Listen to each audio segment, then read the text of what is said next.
మాట్లాడితే మాత్రం నేను స్ట్రెస్లో ఉన్నా, డిప్రెషన్లో ఉన్నా, స్టైల్ కోసం వాడే వర్డ్ అంటారా ఈ జనరేషన్ వాళ్ళకి? డిప్రెషన్లో రకరకాలు ఉంటాయి. Depression is an disorder.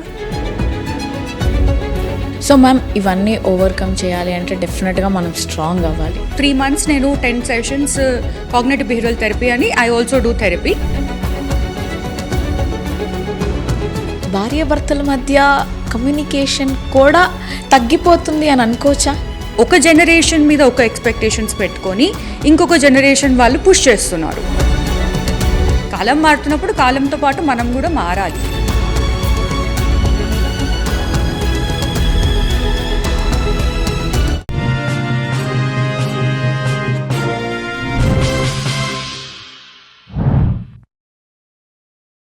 Hi guys, welcome to social post. నేను మీ వాసవి ఆచార్య.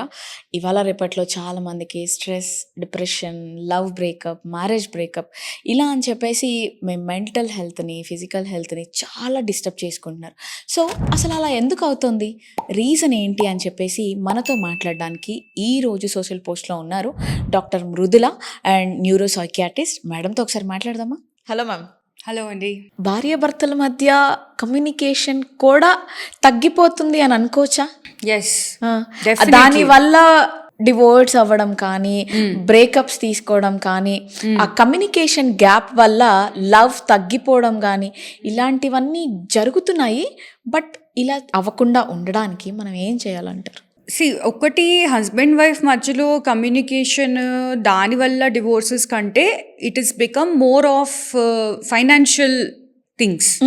Okay, dependency. ఇప్పుడు మ్యారేజ్ అన్నది మన కాన్సెప్ట్ ఏంటి మ్యారేజ్ది? ఒకరినొకరి మీద డిపెండ్ అయ్యి ఇద్దరు కలిసి ఒక ఫ్యామిలీ చేసుకోవడము అది. సో ఇంతకు ముందు ఎలా ఉండింది? ఒకరి మీదనే డిపెండెంట్, ఒకరి మీదనే ఫైనాన్షియల్ గా డిపెండెంట్ అవ్వడం, ఇంకొక మనిషి మీద ఇమోషనల్ గా డిపెండెంట్ అవ్వడం ఉండేది. లైక్ అమ్మాయి మీద ఇమోషనలీ డిపెండెంట్, అబ్బాయి మీద ఫైనాన్షియలీ డిపెండెంట్. ఇప్పుడు అది లేదు కదా, both are financially independent. So అట్లాంటప్పుడు ఈ both should be emotionally also independent, right? అట్లా లేదు. ఇంకా ఇమోషనల్ డిపెండెన్సీ ఉండడం వల్ల రెస్పాన్సిబిలిటీస్ ఎక్కువ అయినట్టు అనిపిస్తుంది. Okay, so now it is like ఎందుకు తీసుకోవాలి అంత responsibility? You can also take some bit of the emotional support. Emotional support అంటే ఏంటి? ఇంట్లో అన్ని కరెక్ట్గా ఉన్నాయా, ఇల్లు బాగుండాలి, వస్తువులు నీట్గా ఉండాలి అనుకోవడం అన్నది it is normal. It is not a big ఒకళ్ళ పనిలాగా అది చూసుకున్నారు అంటే అక్కడ నుంచి మొదలవుతాయండి. More than gadgets, it is about lifestyle. మీకు ఎట్లాంటి లైఫ్ కావాలి? మీకు ఒకవేళ లేదు, నేను అసలు ఈ ఇంటివి నేను అస్సలు పట్టించుకోనంటే you have to employ people to manage the house, అంతే. సో అట్లా ఏమంటారంటే మనకు బ్యాలెన్స్ ఏదైతే మారిపోయిందో because of lots of things. World మారింది, ఎకనామిక్ కండిషన్స్ మారాయి, ఆపర్చునిటీస్ మారాయి. ఇంత కష్టపడి అమ్మాయిల్ని చదివించారు, మరి అంతే కష్టపడి అబ్బాయిలకు కూడా ట్రైనింగ్ ఇవ్వాలి కదా to take care of the house. ఒకటే వైపు నుంచి అయితే ఒక చక్రం తోటి వరల్డ్ నడవదు కదా మనకి. సో అలా ఉన్నప్పుడు ఒక జనరేషన్ మీద ఒక ఎక్స్పెక్టేషన్స్ పెట్టుకొని ఇంకొక జనరేషన్ వాళ్ళు పుష్ చేస్తున్నారు. ఇప్పుడు అత్తమామలు వాళ్ళు ఎవరైతే ఉంటారో they still expect the same things that they grew up with. Exactly. How is it possible? మారిపోయిందమ్మా లోకము. సో మీరు అలానే ఉంటాను అంటే అప్పుడు మిగతావన్నీ కూడా తీసేసేయాలి కదా. ఇప్పుడు ఈ లోకంలో ఉంటున్నారు, ఈ లోకంలో మీకు ఇవన్నీ ఉన్నాయి. లైక్ ఫర్ ఎగ్జాంపుల్, పెద్దవాళ్ళు కూడా బయటికి వెళ్ళడం అవసరం లేకుండా అంత ఇన్స్టామార్ట్లో ఎట్లా ఒక్కడి దగ్గర ఆన్లైన్ మనం అన్ని వెజిటబుల్స్ తెచ్చుకోవచ్చు. ఇంతకుముందు ఏంటి, ఒక బుట్ట వేసుకొని మార్కెట్కి వెళ్ళి నాన్న తీసుకొస్తే అమ్మ ఇంట్లో ఉండడం అట్లాంటివి ఉంటాయి కదా. ఇప్పుడు అది అవసరం లేదు. సో అలాంటి మంచి నెసెసిటీస్, మనం ఏవైతే బేసిక్ నెసెసిటీస్ అన్ని ఫుల్ఫిల్ అయిపోతున్నాయో అప్పుడు ఇవెందుకు మనం అలా చూడాలి, ఇది ట్రెడిషనల్ గానే ఉండాలి అని చెప్పేసి. Everything has to change. కాలం మారుతున్నప్పుడు కాలంతో పాటు మనం కూడా మారాలి. సో ఆ మార్పులు రాకుండా ఎప్పుడైతే ఇలానే ఉండాలి అని పట్టుకొని ఉంటారో అప్పుడే ఎదురు. అంటే ఈ సిచ్యువేషన్స్ అన్నిటినీ కూడా మ్యామ్ వాళ్ళు కొన్నిసార్లు హ్యాండిల్ చేయలేక సూసైడ్ చేసుకోవాలి అన్న థాట్స్ కూడా వాళ్ళకు వస్తున్నాయి. అంటే అక్కడ వాళ్ళు ఎవరిని బెదిరిస్తున్నారని, అంటే నువ్వు సూసైడ్ చేసుకుంటే నీ లైఫే నాశనం అయిపోతుంది. అంటే నువ్వు ఎమోషనల్గా బ్లాక్మెయిల్ చేస్తున్నావా, లేకపోతే సింపతి గెయిన్ చేయడానికి ట్రై చేస్తున్నావా? ఎవరైనా కానీ నేను సూసైడ్ చేసుకుంటాను ఆర్ అట్లా అన్నప్పుడు it is 100% cry for help. వాళ్ళకి హెల్ప్ కావాలి. నేనైతే చేసుకో అని చెప్తాను. అంటే నువ్వు చచ్చిపోయేంత ధైర్యం ఉంది అని అనుకున్నప్పుడు బతికి సాధించడంలో ఎందుకు నువ్వు చూపించట్లేదు అని చెప్తా. అంటే బతికి సాధించాలంటే లైఫ్ ఆల్సో కోఆపరేట్ చేయాలి కదమ్మా. లైఫ్ అంత కష్టంగా ఉన్నప్పుడు నేను చేయలేకపోతున్నా అన్నప్పుడు సహాయం ఇవ్వడానికి తప్పేంటి? ఎందుకు why you want to commit suicide? ఏముంది చెప్పు లైఫ్ లో నీకు ప్రాబ్లమ్స్ అని ఒక్కసారి అడిగి కూర్చోడానికి ఏముంటది? What is wrong in that? Financial అంటారు, ఓకే ఫైనాన్షియల్ కి ఏం చేయాలి? అది ప్రిటీ సింపుల్. ఫైనాన్షియల్ ప్రాబ్లమ్స్ ఉంటే ఓకే కష్టపడాలి, డబ్బులు సంపాదించాలి. ఫైనాన్షియల్ ఉంటే, అప్పులు ఉంటే ఏం చేస్తారు? పెద్ద పెద్ద అప్పులు ఉన్నాయి, ఎలా తీరుస్తారు? చేయలేరు. ఇమోషనల్ గా పార్ట్నర్ అర్థం చేసుకోవట్లేదు, అబ్యూజివ్ ఉన్నారు పార్ట్నర్స్, తిడుతున్నారు, కొడుతున్నారు, అందరు కూర్చొని ఒకేసారి ఒకరిని సెంటర్ చేసి తిడుతున్నారు, కొడుతున్నారు. సో అలా ఇంకా జరుగుతున్నాయమ్మా. It is still happening. మనం ఎంత అనుకున్నా కానీ ఒక 2-3 ఎగ్జాంపుల్స్ తీసుకొని you cannot say that everybody is like that. It is the same thing. ఇప్పుడు ఎంతసేపు ఒక పార్టీనే మనము తిడుతూ ఉన్నాము అంటే then that they are suffering. అంటే మన మనసు కూడా మన శరీరం లాగా అదేదన్నా మానసిక వ్యాధికి గురవుతుందంటారా? మనసు అన్నది అంటే ఏంటి? First of all what is your మనసు? ఇట్స్ నాట్ ద హార్ట్ కదా. హార్ట్ ఒక ఆర్గన్. మనసు అంటే ఏంటి మరి? బ్రెయిన్ కదా. మరి బ్రెయిన్ కూడా ఒక ఆర్గనే కదా. సింపుల్. మీరు ఫుడ్ సరిగ్గా తినకపోతే మనకు బ్లడ్ వెసల్స్ లో ఫ్యాట్, కొలెస్ట్రాల్ అంతా చేరిపోతుంది. మరి మనకు బ్రెయిన్ కి సరిగ్గా హ్యాపీగా ఉండి మన ఎన్వైరన్మెంట్ బాగాలేకపోతే బ్రెయిన్ కూడా ఇన్ఫ్లమేషన్ కి గురి అవుతుంది. అట్లా సింప్లిఫై చేసుకోవాలమ్మా. మన ఫీలింగ్స్ అన్నవి, మన ఆలోచనలు అన్నవి అది ఎక్కడో ఉన్నాయి అని అనుకుంటే అప్పుడు మనం ఎక్కడో నుంచి సొల్యూషన్స్ వెతుకుతాం. మన బ్రెయిన్ నుంచే వస్తున్నాయి అని తెలిస్తే అప్పుడు బ్రెయిన్ ని ఎలా హెల్తీగా పెట్టుకోవాలో అన్నది ఆలోచిస్తాం. మీరు అన్నట్టు ఎస్, ఎలాగైతే హార్ట్ మీద ఎఫెక్ట్ ఉంటుంది, ఎలాగైతే కిడ్నీస్, ఎలాగైతే లివర్ మీద ఎఫెక్ట్ ఉంటుందో అలానే బ్రెయిన్ మీద కూడా ఎఫెక్ట్ ఉంటుంది. It can be food, it can be diet, it can be environment, మన వాతావరణం, మన జెనెటిక్స్ అన్ని కలిపి బ్రెయిన్లో కూడా జరుగుతుందమ్మా damage. What is the medicine then? So అది మనకు డిపెండ్స్. ఇప్పుడు ఎలాగైతే ఇప్పుడు మనకి కొలెస్ట్రాల్ పెరిగినప్పుడు స్టాటిన్స్ అంటే మనకు యాంటీ లిపిడ్స్ తగ్గే డ్రగ్స్ ఇస్తాము, అలాగే డిప్రెషన్ ఎక్కువైనప్పుడు సెరటోనిన్ తగ్గుతుంది, సెరటోనిన్ రిప్లేస్ చేయడానికి డ్రగ్స్ ఇస్తాము. Simple. It is very very simple. అది కాంప్లికేట్ చేసేది ఏంటంటే ఒకటే thing, we don't have proof. రక్త పరీక్ష చేస్తే ఇదిగో ఇంత ఉంది కొలెస్ట్రాల్ అని చెప్పి చేయొచ్చు. రక్త పరీక్ష చేస్తే ఐరన్ తక్కువ ఉంది, హెమోగ్లోబిన్ తక్కువ ఉంది అంటే దానికి మందులు ఇవ్వచ్చు. బ్రెయిన్లో ఇది తక్కువ ఉంది అని చెప్పడానికి ఇప్పటి వరకు మనకు టెస్ట్ రాలేదు. That is the only thing. You have to go by faith. That is the only problem అమ్మా. ఇంకొక 10 yearsలో అడ్వాన్స్ అయిపోతే మెడిసిన్ దానికి కూడా చక్కగా చూపిస్తాం, ఇదిగో అమ్మా ఇది ప్రాబ్లమ్, దీనికి ఇవ్వడానికి మెడిసిన్స్ ఇస్తున్నాను. సో ఇప్పుడున్నది ఏంటంటే ఎవిడెన్స్ బేస్. ఇవి మందులు ట్రై చేసాము ఇన్ని ఇయర్స్, ఇన్ని like centuries, not even years, ఒక 100 years నుంచి ఇది పనిచేస్తుంది కాబట్టి దాన్ని ఇంకా ఫార్ములా బాగా చేసి వీఆర్ గివింగ్. మీకు సెరటోనిన్ లెవెల్ కానీ డోపమైన్ లెవెల్ కానీ కనుక్కోవాలి అంటే it is not possible right now. మీరు స్కాన్స్, ఎంఆర్ఐ స్కాన్స్ అని ఉంటాయి, ఎఫ్ఎంఆర్ఐ స్కాన్స్ అని ఉంటాయి, అంటే ఫంక్షనల్ ఎంఆర్ఐ అంటాము.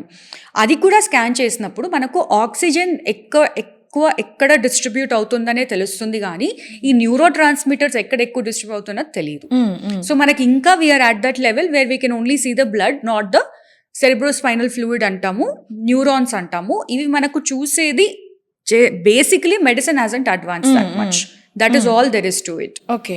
సో ఇప్పుడు కొంతమంది ఏంటి అంటే మేడం మాట్లాడితే మాత్రం నేను స్ట్రెస్లో ఉన్నా, డిప్రెషన్లో ఉన్నా అంటే అదేమన్నా ఒక స్టైల్ కోసం వాడే వర్డ్ అంటారా ఈ జనరేషన్ వాళ్ళకి? లేదమ్మా, డిప్రెషన్ ఇస్ అన్ డిజార్డర్. మాకు we have so many books. Depression, anxiety అన్నది పదాలు అన్నవి ఇప్పుడు కామన్గా యూజ్ చేస్తున్నారు, బికాజ్ జనరలీ ఇంగ్లీష్ అన్నది ఎక్కువ అయ్యింది కాబట్టి. అంతగాని ఇంకేం లేదు. మనోవ్యాధి అంటాం మనం తెలుగులో. అండ్ కల్చరలీ మనకు తెలుగు ఏమంటారు బుక్స్లో, స్క్రిప్చర్స్లో పెద్దగా డిస్క్రిప్షన్ లేదు. ఇవన్నీ వచ్చేసి మనకు ఇంగ్లీష్లోనే ఉన్నాయి కాబట్టి ఆ వర్డ్స్ అనేవి ఎగ్జిస్ట్ అవుతున్నాయి. Stress can be anything. మీరు ఫాస్ట్గా పరిగెడతారంటే కూడా బాడీకి స్ట్రెస్ వస్తున్నట్టు, because your heart has to pump stronger, cholesterol పెరగాలి. స్ట్రెస్ అంటే అంతే, అంతకంటే ఇంకేం లేదు. నీకు పొద్దున్న నుంచి రాత్రి వరకు నువ్వు పని చేస్తున్నావు, ఇంటికి రాగానే ల్యాప్టాప్ వేసుకొని ఇంకా గంటలు పని చేస్తున్నావు అంటే obviously you are stressed. No, simple కదా అది. దాంట్లో స్ట్రెస్ అనేది పాష్ పదము, ఆ పదం ఈ పదం డజంట్ మేక్ సెన్స్. ఓకే. డిప్రెషన్లో రకరకాలు ఉంటాయి. We don't say patient has depression, we say patient has major depressive disorder, episode, single episode, recurrent episode, mixed anxiety depression disorder, panic disorder అని ఇట్లా వేరే వేరే పేర్లు ఉంటాయి. డిప్రెషన్ అన్నది కాదు. డిప్రెషన్ అన్నది ఒక expression. Like for example, I'm sad, I'm feeling depressed, just because you know a word, అది మీ వొకాబులరీలో యూజ్ చేస్తున్నారమ్మా, అంతే. ఐఎమ్ ఫీలింగ్ సాడ్ అని కూడా అనొచ్చు, నాకు బాధేస్తుంది అని కూడా అనొచ్చు, చాలా రోజులు బాధేస్తుంది, నాకు అస్సలు డిప్రెస్డ్గా ఉంది అనొచ్చు. సింపుల్. అంటే ఇప్పుడు ఈ మెంటల్ ఇల్నెస్ ఏదైతే ఉందో దానికి కొంతమంది మెడిసిన్కి ఎడిక్ట్ అయిపోవచ్చు. అంటే మెడిసిన్ అనేది క్యూర్ చేస్తుందా, లేకపోతే నీకు నచ్చిన వ్యక్తి ఓదార్చడంతోనో లేకపోతే కన్సోల్ చేయడంతోనో అలాంటిది ఏమన్నా క్యూర్ అవుతుందా? డిపెండ్స్ ఆన్ ద సివియారిటీ మా. ఇప్పుడు క్లియర్ కట్గా ఫర్ ఎగ్జాంపుల్, ఇప్పుడు మీకు ఏదైనా గొడవ అయింది, గొడవ వల్ల బాధపడుతున్నారు, గొడవ రిజాల్వ్ అవ్వట్లేదు, అలానే ఉంటుంది, ఎక్కువ రోజులు బాధపడుతున్నారు, రిజాల్వ్ అవ్వగానే you will feel better, right? అలా కాదు, కాన్స్టెంట్ గా నడుస్తానే ఉన్నాయి ప్రాబ్లమ్స్, కాన్స్టెంట్ గా. Like I said, brain is an organ, brain affect అవుతానే ఉంది, అందులో మనకు న్యూరాన్స్ లో కమ్యూనికేషన్ అఫెక్ట్ అయ్యింది, సెరటోనిన్ లెవెల్ దెబ్బతింది, set of symptoms, very clear symptoms ఉంటాయి. ఆ సిమ్టమ్స్ అన్ని ఉన్నప్పుడే మాత్రలు అనేవి వేస్తాము. మాత్రలకి అడిక్ట్ అవ్వడం అన్నది చాలా rare. If they have addiction disorder, then they will get addicted. అది మీరు డోలో వేసుకున్నా కానీ అడిక్షన్ అవ్వచ్చు. Any medicine that is making you feel better in that particular time. మనము డిపెండ్ అయ్యేది ఆ ఫీలింగ్కి, మాత్రకు కాదు. మోస్ట్ ఆఫ్ ద టైం నువ్వు ఆల్కహాల్ తాగొచ్చు, స్మోక్ చేయొచ్చు, ఇవన్నీ వేరే వేరే సబ్స్టెన్సెస్ కదా. సో దానికి దీనికి ఏంటి? So when you are saying మాత్రలకి అడిక్ట్ అవ్వడం అన్నది it is very big thing. Okay. తెలియకుండా రాంగ్ మాత్రలు వేసుకోవచ్చు. లైక్ ఫర్ ఎగ్జాంపుల్, చాలా మంది రెస్టిల్ టాబ్లెట్ ఇష్టం వచ్చినట్టు వేసేసుకుంటారు, వాళ్ళకి ప్రిస్క్రిప్షన్ లేకుండా కూడా అవైలబుల్ ఉంటుంది. Then you will get addicted to it. Okay. So నీకు ఒక సైకాట్రిస్ట్, ప్రాపర్ డాక్టర్ మీకు ప్రిస్క్రిప్షన్ రాశారు అంటే, we know what medicine to write, we know what causes dependency, which is very very very rare. అసలు ఇప్పుడైతే ఆ medicines అసలు hardly we use. Okay. అది అత్యవసరం అయితే తప్ప, ఎమర్జెన్సీ అయితే తప్ప. And also we know how to stop. Okay. ఒక 3 months 6 months తర్వాత అది ఎలా స్టాప్ చేయాలి, పేషెంట్కి ఎలా కాంపెన్సేట్ చేసుకొని మేము స్టాప్ చేస్తూ ఉంటాం. It is very very normal procedure. Medicines వేయడం తీయడం అనేది నార్మల్ ప్రొసీజర్. ఇవంతా మనము మెడిసిన్స్ కరెక్ట్ అయిపోతున్నాం అన్నీ అన్నది myths, like misinformation. So ma'am, ఇవన్నీ ఓవర్కమ్ చేయాలి అంటే డెఫినెట్గా మనం స్ట్రాంగ్ అవ్వాలి. స్ట్రాంగ్ అవ్వాలంటే నాకు అర్థమైంది మీరిచ్చే సపోర్ట్ ఎంతవరకు ఉంటుంది క్లయింట్స్కి అని నాకు అర్థమైంది. సో క్లయింట్స్ మీ వరకు రావాలి అని అంటే ఎలా? Patients, I wouldn't like to call them clients. అంటే నేనేమి ఒక ఐమ్ నాట్ సర్వీస్. అది అమ్మ మెయిన్. ఇప్పుడు మనకి డాక్టర్ అంటే కొంచెము యాటిట్యూడే మారిపోయింది మనుషులది. ఓకే. సో డాక్టర్ అంటే ఫెయిత్ ఉండడము, తర్వాత ఒకటే డాక్టర్ చెప్పింది నమ్మడము, second opinion, third opinion, fourth opinion, చాలా మంది ఒపీనియన్స్, రైట్? సో ఇలా ఉన్నప్పుడు మనకు ఒక్క పర్టిక్యులర్ డాక్టర్ దగ్గర మంచిగా అనిపించింది అంటే కంటిన్యూ, అట్లీస్ట్ వేరే వాళ్ళు ఎన్ని చెప్పినా కానీ కంటిన్యూ చేయాలి. ఇప్పుడు నా దగ్గర పేషెంట్స్ రావాలి అంటే దట్ ఈస్ ఇంకా అప్ టు దెమ్. ఓకే. ఇప్పుడు నేను ఇంటర్వ్యూస్ చేస్తాను, లేకపోతే ఎవరైనా ఫ్రెండ్స్ త్రూ, వేరే డాక్టర్స్ త్రూ రెఫరల్స్ అది వస్తాయి. మెయిన్ ఏంటంటే అవగాహనమ్మా. ఈ సర్వీస్ అనేది అవైలబుల్ ఉంది. ఓకే. ఈ డాక్టర్ అనే వాళ్ళు అవైలబుల్ ఉన్నారు. ఈ డాక్టర్ దగ్గరికి వెళ్తే మనకు హెల్ప్ అవుతుంది. ఓకే. మెయిన్లీ ఫియర్స్ ఏముంటాయి? డాక్టర్ దగ్గరికి వెళ్తే మెడిసిన్స్ ఇస్తారు, లేకపోతే ఉన్నలేందంతా చెప్పి ఇంకా పిచ్చి అంటారు. That is the main misconception. అవును మ్యామ్. ఆ ఆలోచన నుంచి మనం బయటకు పడాలంటే అవేర్నెస్, అంతకని ఇంకేం లేదు. మనం ఎంతవరకు అయితే అంతవరకు మెంటల్ హెల్త్ని జోక్ లాగా కాకుండా అది మనకు చాలా అవసరము. లైక్ యూ సెడ్, స్ట్రాంగ్ అవ్వాలి. ఫిజికల్గా స్ట్రాంగ్ అవ్వాలి అంటే ఏంటి? ఎక్సర్సైజ్ చేయాలి, హెల్తీగా తినాలి. అలాగే మెంటలీ కూడా స్ట్రాంగ్ అవ్వాలంటే ఎక్సర్సైజ్ చేయాలి, హెల్తీగా తినాలి, ప్లస్ ఇమోషనల్ వెల్బీయింగ్, మన ఆలోచన విధానము, ఇవన్నీ కూడా బాగుండాలి. సో ఆ ప్లస్ ఏదైతే ఉందో దానికి ట్రీట్మెంట్ చేసేది సైకాట్రిస్టే. ఓకే. అది గుర్తుపెట్టుకోవాలి. మనం సైకాలజిస్ట్ దగ్గరికి వెళ్తాము, వాళ్ళు మాట్లాడతారు, కానీ వాళ్ళకి ఈ బ్రెయిన్, లైక్ ఐ సెడ్, ఆ ఆర్గన్, దాంట్లో జరిగే చేంజెస్ అంత అవగాహన ఉండదు, because they are not doctors. So ఇప్పుడు నేను ఒక ఎగ్జాంపుల్ చెప్తానమ్మా. నిన్ననే ఒక పేషెంట్ వచ్చారు, వాళ్ళు ఒక ఇయర్ నుంచి థెరపీ తీసుకుంటున్నారు. ఎందుకు therapy? Like when the main thing is not completed, therapy తీసుకొని సంవత్సరం రోజులు ఏం చేశారు? 3 months నేను 10 sessions కాగ్నిటివ్ బిహేవియరల్ థెరపీ అని I also do therapy. Okay. So just 3 months 10 sessions. She became all right. And then she's like, లేదు ma'am నా healing is a process అంటారు, హీలింగ్ అన్నది చాలా ఇయర్స్ పడుతుంది అంటారు. ఏం లేదమ్మా, అట్లా ఏమీ ఉండదు. మీకు ఏం ప్రాబ్లం ఉంది, సివియర్గా ఉందంటే దానికి మాత్రలు వేయాలి. ఒక్కసారి బేస్ లైన్ రీచ్ అయిన తర్వాత చక్కగా స్టెప్ బై స్టెప్ థెరపీ చేయాలి. 10 sessions కంటే ఎక్కువగా అంటే వాళ్ళకి వేరే చాలా సివియర్ ప్రాబ్లం ఉంది అనే ఉంటుంది. 10 sessions కంటే ఎక్కువగా తీసుకుంటున్నారు అంటే that means that there is no solution oriented, only అలా నడుస్తారే ఉంటుంది స్టోరీ లాగా. So that is what you need to remember. Structured, medical, ఇవి 2 points గుర్తుపెట్టుకున్నారు అంటే అప్పుడు మీకు భయం అనేది తగ్గుతుంది. సో ఓకే, నాకు ఇప్పుడు వచ్చేసి ఇన్స్టెంట్గా నాకు ఒక మాత్ర ఇచ్చేసేయండి నేను బాగుండాలంటే, no, it is not magic. ఏదో హిప్నోసిస్ చేసేసి బాగుండాలంటే, no, that is all magical thinking, you know. Like ఇప్పుడు అవన్నీ పెట్టుకొని వచ్చారంటే again that is a misconception. It will take time, severity మీద డిపెండ్ అవుతుంది. ఒక డిప్రెసివ్ ఎపిసోడ్ ఉంది అంటే ఒక 6 to 8 months మెడిసిన్స్ తీసుకోవాలి. అది మేమే స్లోగా తగ్గిస్తాము. ఆ 6 to 8 monthsలో depending on the patient's need I will do therapy. వాళ్ళకి అవసరం లేదంటే no point in sitting and talking, అస్సలు అవసరం లేదు. కొంతమందికి టాక్ థెరపీ అన్నది ఇష్టం ఉండదు, వాళ్ళకి ఇంకా వేరే వెరైటీస్ ఉంటాయి. లైక్ ఫర్ ఎగ్జాంపుల్ ఆర్ట్ ఉంటుంది, లేకపోతే కూర్చొని ఇంకొక ఇంటరాక్షన్ టైప్ ఉంటాయి therapies. And I personally I'm a yoga instructor also. So ఆ బ్రీదింగ్ ఎక్సర్సైజెస్, మెడిటేషన్, కావాలంటే కొంచెం ఆసనాస్, ఐ ఇంక్లూడ్ ఎవ్రీథింగ్. దేన్ని డిస్రిగార్డ్ చేయొద్దు. What is important, what is needed for you అది తెలుసుకొని గో. పర్వాలేదు, ఏం పర్వాలేదు. ఒక డాక్టర్ కాకపోతే ఇంకో డాక్టర్ దగ్గర వెళ్ళండి. You see whom you like, stick to them. కొంచెం నమ్మకం పెట్టుకోవాలి, faith. That's what I would సే.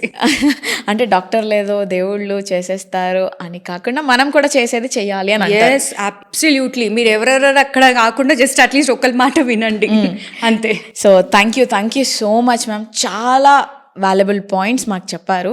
డెఫినెట్గా ఈ వీడియో చూసి ఎంతో కొంత చేంజ్ అవుతారని అయితే నేను అనుకుంటున్నాను. Thank you so much. Thank you. So guys, చూస్తున్నారు కదా మృదులా మేడం ఏం చెప్తున్నారు. ఎప్పుడూ హ్యాపీగా ఉండండి, దేన్ని కూడా హార్ట్కి తీసుకోకండి, ఎంజాయ్ చేయండి లైఫ్ని. ఉన్నది ఒకటే జిందగీ కదా. సో ఇంకొక గెస్ట్తో మళ్ళీ ఇంకొక మంచి టాపిక్తో నేను మీ ముందుంటాను. వీడియోని ఎక్కడ కూడా స్కిప్ చేయకుండా చూడండి. సో మేడం హాస్పిటల్ డీటెయిల్స్ కానివ్వండి, ఒకవేళ మేడంని మీరు కన్సల్ట్ చేయాలి అని అంటే తన కాంటాక్ట్ నెంబర్ నేను స్క్రీన్ మీద ఇస్తాను. మీకు యూజ్ అవుతుంది అని అంటే వెంటనే మేడంని వెళ్ళి కలవండి. అండ్ ఇది ఇవాటి video. And this is Vasavi Acharya. Keep watching Social Post. Thank you so much.